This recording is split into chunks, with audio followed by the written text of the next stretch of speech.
Madame la députée de Marie-Victorin, la parole est à vous. Merci, Madame la Présidente. Je tiens à mon tour à saluer les représentantes des Nations autochtones qui sont présents avec nous aujourd'hui. Vous savez, depuis quelques années, nous prenons collectivement conscience de tous les torts qui ont été causés aux membres des Nations autochtones. Des conditions misérables dans lesquelles le gouvernement canadien les a maintenus et les maintient encore d'une certaine façon à travers le joug de la loi sur les Indiens canadiennes. Une loi complètement archaïque, basée sur une vision qui ne rejoint pas du tout les aspirations des nations autochtones et qui ne permet pas leur plein épanouissement, bien au contraire.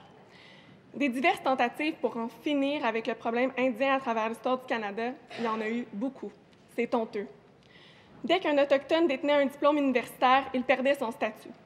Jusqu'à tout dernièrement, les femmes autochtones mariées aux non-autochtones perdaient également ce statut. La rafle des années 60 a soustrait des milliers d'enfants à leur communauté. Au Québec, des enfants ont disparu après avoir été envoyés à l'hôpital. Cette prise de conscience, Madame la Présidente, on le sait, ce n'est qu'une première étape vers une réelle réconciliation entre nos nations. Mais je suis optimiste qu'au moins ici, on va trouver un moyen d'y arriver. Parce qu'au Québec, on avait un rêve, celui que nous avait légué Samuel de Champlain.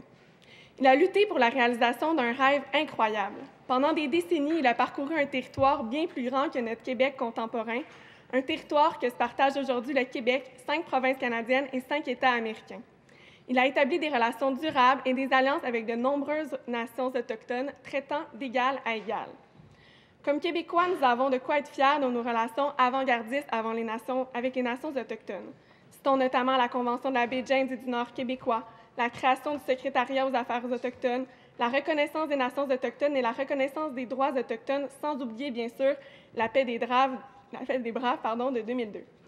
Pour ses efforts constants de rapprochement, le Québec a par ailleurs déjà été vanté sur plusieurs tribunes internationales où on y a souligné l'audace et l'esprit innovateur dont il a fait preuve dans ses relations avec les nations autochtones. Gardons donc toujours en tête et dans le cœur ce rêve de Samuel Champlain pour le mener encore plus loin.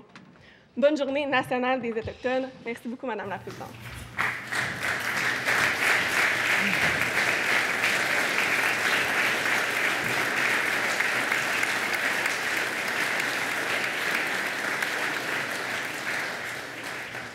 Merci, Madame la députée.